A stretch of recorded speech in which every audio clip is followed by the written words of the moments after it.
Why the employee should be visible as a brand? Wouldn't it lead to attrition? We have already experienced poaching uh, in the history of our company. Are you really sure, Jigyasa, that you want to do employer branding for us? These are some of the questions that a lot of my clients ask when we talk about employer branding as one of the solution for their brand marketing. That's the reason I decided to talk about it today. Employer branding helps in brand growth. It is a powerful tool to bring about your brand ambassadors and let them talk about your brand as the real time brand custodians. It also leads to establishing the culture and the workforce management ethics at your corporate or your business per se. Employer branding also leads to higher influence than as compared to what only a brand space can do. Employees can really convert sales when they are given the freedom to connect as the brand ambassadors to one individuals as well as one to many individuals. When I say one to one or one to many, I'm trying to establish the fact that they could be your sales coordinator or the front face on social media. They could also be the webinar providers and coach on one of your company offering or the services. They can be the ones who are talking about the processes involved in your service offering and establish how transparency and credibility is a major ingredient of your brand offering. So you can use employees as your brand ambassadors through multiple ways. They are also the real time stories of your company. So it is not just about being afraid of the poaching or the attrition, but it is also about developing a culture and a sense of belongingness with your brand that leads to higher recall, and it is a very solid tool for corporate branding. Of course, there are concerns which are very valid concerns.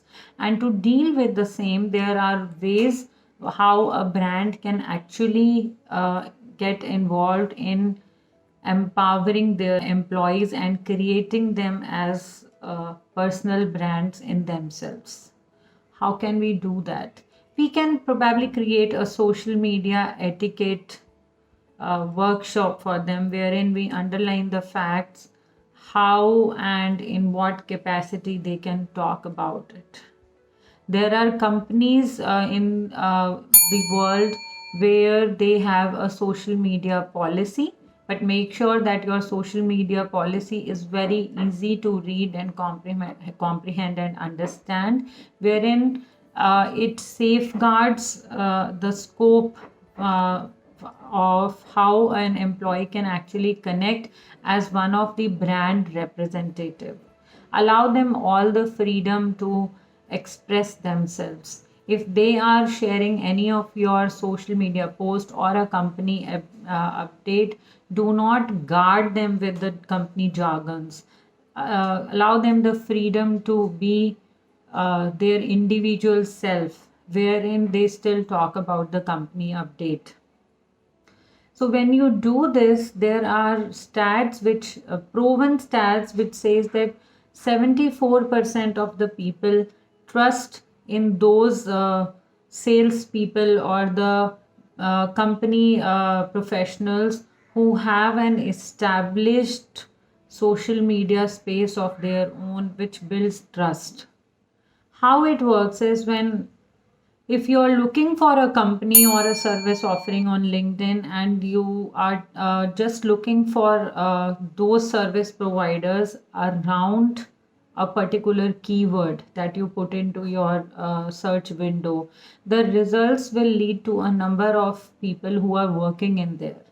So that itself leads to a certain trust in the minds of the consumer. That is how the statistics say 74% higher chances, because you are not just coming across as one brand page, which is a service provider, or one person who heads the venture, but it is a list of people who are the brand ambassadors, who are the representatives who establish what you're selling. So next time when you are planning your brand growth plan, do not ignore the employees. Make sure they are a part of your story. They can be the star campaigners. You can actually find out and extract what works best with your employee strength, and they can be the Instagrammers for your company, they can be the YouTubers for your company, they can actually be the perfect sales reps and influencers, following and engaging as your brand ambassador in a particular niche. So to do that, you need to have the social media etiquette set. You need to have a social media guideline in place. Allow them and coach them on the best practices of your company. Let them have the script and the strength of the company on their fingertips, so that as an ambassador they know what they are talking about, and the entire brand story remains in sync. So when you actually work on employer branding, or when I work with brands on employer branding, we give them the parameters and we coach the employees accordingly, so that the entire brand family looks like as an open workspace wherein the employees feel like they belong here, they are a part of the story, right? So follow the steps, empower them, coach them, train them on the best practices, have a social media policy in place, and allow them to be. And you will see that the brand reach actually multiplies when you multiply the brand ambassadors across the space. Try this with your brand growth plan in the coming quarter, and you will see the difference on your own. I will be back with more brand growth ideas. Until then, keep focus, take care, and happy branding.